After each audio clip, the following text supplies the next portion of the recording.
তৃতীয় supplementary list প্রকাশ করলো নির্বাচন কমিশন। এবার থেকে প্রতিদিন বেরোবে সাপ্লিমেন্টারি তালিকা। কমিশনের তরফে এই কথা জানানো হয়েছে। হাইকোর্টের অনুমতি চায় প্রতিদিন সাপ্লিমেন্টারি লিস্ট বের করার জন্য কমিশন, এবং গতকাল দ্বিতীয় সাপ্লিমেন্টারি, পরে আজকে তৃতীয় সাপ্লিমেন্টারি লিস্ট কমিশনের তরফে সামনে আনা হয়েছে। রুমা পাল আমাদের প্রতিনিধি, আরো বিস্তারিত তথ্য এই নিয়ে দিতে পারবেন। এই যে তৃতীয় সাপ্লিমেন্টারি লিস্ট রুমা বের করা হলো কমিশনের তরফে, কতজনের নাম তাতে রয়েছে? দেখো, প্রথমেই জানিয়ে রাখি যে তৃতীয় সাপ্লিমেন্টারি যে লিস্ট বেরিয়েছে তাতে কতজন আপলোড হয়েছে বা কতজনের বাদ সেই বিষয়ে কিন্তু কমিশন কিছু জানায়নি। কারণ আমরা এর আগেও দেখেছি যে ফার্স্ট সাপ্লিমেন্টারি লিস্ট বেরোনোর পর তার দুদিন পর জানানো হয়েছিল যে 10 লক্ষ আপলোড হয়েছে, এবং দ্বিতীয় সাপ্লিমেন্টারি লিস্ট বেরোনোর পর যেটা জানতে পেরেছি সেটা 12 লক্ষ আপলোড হয়েছে। সেক্ষেত্রে কতজন বাদ হয়েছে? প্রথম সাপ্লিমেন্টারি লিস্টের পর বলা হয়েছিল 40% বাদ হয়েছে। সেক্ষেত্রে তৃতীয়তে কতজন এলো এবং কতজনের ডিলিট হলো সেই তথ্য কিন্তু এখনো দেওয়া হয়নি। দেখুন, যেখানে আমাদের সিও ওয়েস্ট বেঙ্গলের যে ওয়েবসাইট আছে সেখানে কিন্তু প্রথমেই দেখা যাচ্ছে সাপ্লিমেন্টারি লিস্ট নাম্বার 1, 2, 3, তাতেই বোঝা যাচ্ছে যে তৃতীয় যে লিস্ট চলে এলো। এবং সব থেকে বড় ব্যাপার, এবং সিও যে ওয়েস্ট বেঙ্গলের যে ওয়েবসাইট আছে সেখানে দেখা যাচ্ছে supplementary list number 1, 2, 3 to the final list publish on আজকের তারিখ রয়েছে, আজকের তারিখে রয়েছে। এবং পরিষ্কার হয়ে গেল, কারণ কমিশন থেকেও জানানো হয়েছে তৃতীয় সাপ্লিমেন্টারি লিস্ট বেরোলো, এবং এবার থেকে প্রতিদিনই সাপ্লিমেন্টারি লিস্ট বেরোবে কমিশন থেকে। এর আগেই কিন্তু দ্বিতীয় সাপ্লিমেন্টারি লিস্ট বেরোনোর আগে কমিশনের তরফে হাইকোর্টকে অনুমতি চাওয়া হয়েছিল হাইকোর্ট থেকে, যাতে প্রতিদিনই সাপ্লিমেন্টারি লিস্ট বেরোয়। খুব স্বাভাবিক। আজকেও কিন্তু সিও যখন প্রেস মিট করেছেন তখন তিনি বলেছেন আমরা চাইছি যে প্রতিদিনই বের করতে। সেক্ষেত্রে অবশ্যই অনুমতি পাওয়া গেছে, এবং সেক্ষেত্রে এবার থেকে কিন্তু প্রতিদিনই সাপ্লিমেন্টারি লিস্ট আসবে এমনটাই জানা যাচ্ছে কমিশন থেকে। ধন্যবাদ রুমা তোমাকে। অর্থাৎ প্রতিদিনই সাপ্লিমেন্টারি লিস্ট বের করা হবে। সিইও মনোজ কুমার আগরওয়াল তিনি বলছেন যে প্রথম সাপ্লিমেন্টারি লিস্ট এবং দ্বিতীয় সাপ্লিমেন্টারি লিস্ট মিলিয়ে 22 লক্ষের নাম আপলোডেড হয়েছে। কি বলেছেন একবার শুনবো। প্রাইস 22 লাখ হয়েছিল দুটো তালিকা মিলিয়ে, মানে গতকাল তাহলে 12 লাখ বেরিয়েছে। এটা শুনলাম আমি এক্সাক্ট দেখিনি আমি।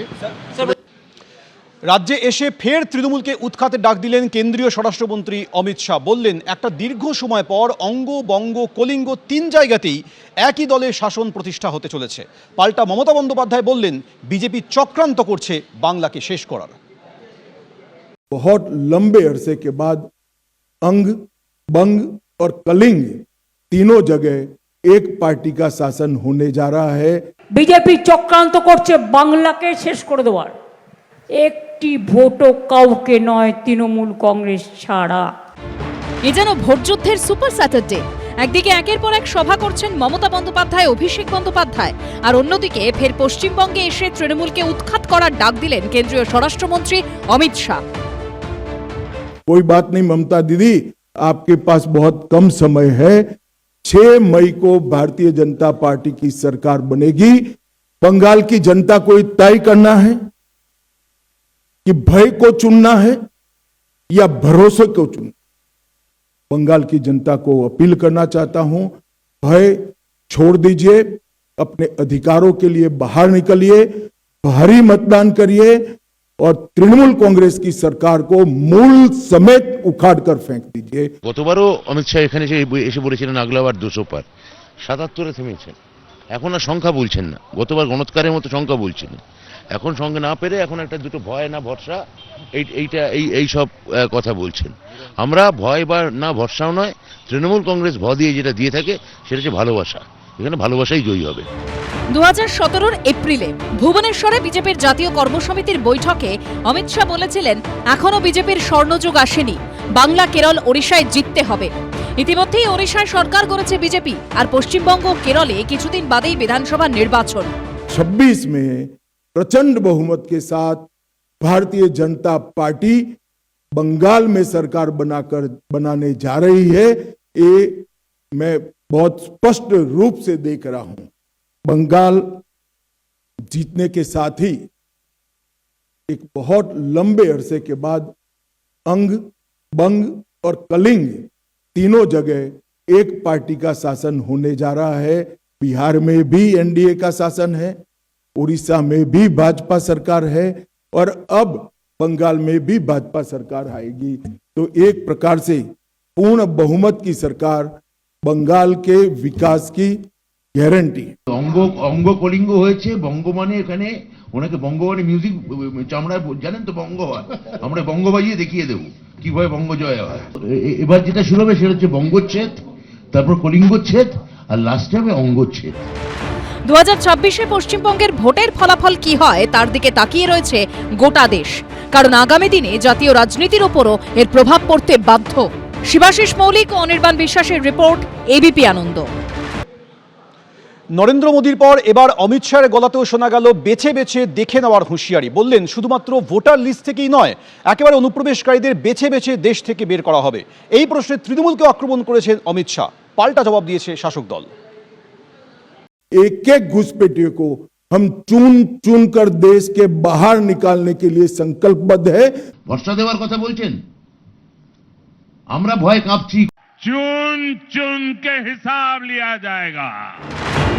মাঝে সপ্তাহ দুয়েকের ব্যবধান, এর মধ্যেই রাজ্যে এসেছেন বিজেপির শীর্ষ দুই নেতা। প্রথমে নরেন্দ্র মোদী, তারপর অমিত শাহ। আর দুজনের গলাতেই উঠে আসে একটাই শব্দবন্ধ, চুনচুনকে, অর্থাৎ বাছাই করে করে বা বেছে বেছে।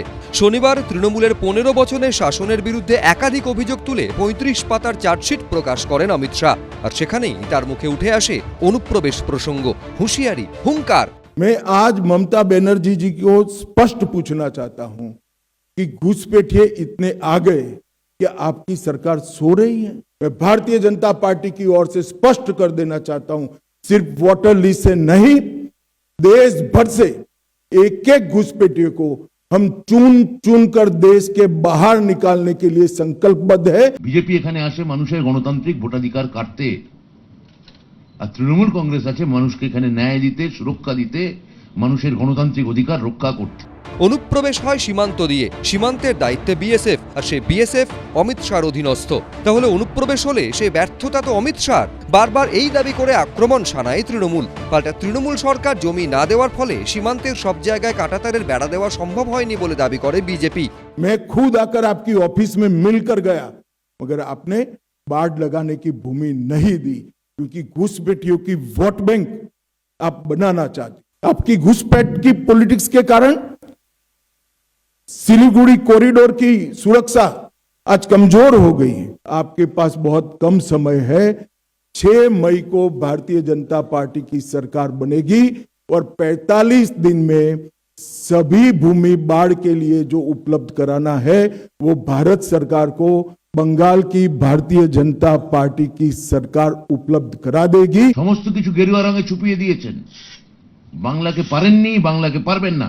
আমাদের নেত্রী মমতা বন্দ্যোপাধ্যায় এই শেষ মুহূর্তে এসআইআর বিরুদ্ধে, এসআইআর নামক শেষ আপনাদের চক্রান্ত, যা বাংলার বুকে, তৃণমূলের বুকে কফিন মারাজ, কফিনে পেরেক ঠোকার মতো আপনারা আমদানি করেছেন, ওই পেরেক আপনারা আমরা উপড়ে নেব। অনুপ্রবেশ, অনুপ্রবেশকারী, ঘুসপেটিয়া, বাংলাদেশি, রোহিঙ্গা, এখন যে কোনো ভোট এলেই ঘুরে ফিরে বারবার সামনে আসে এই শব্দগুলো। কিন্তু এর স্থায়ী সমাধান কি কোনো দিনও হবে, নাকি বছরের পর বছর ধরে শুধু রাজনীতিই চলবে? শিবাশিস মৌলিক, অনির্বাণ বিশ্বাস, এবিপি আনন্দ। এবিপি আনন্দ, এগিয়ে থাকে, এগিয়ে রাখে।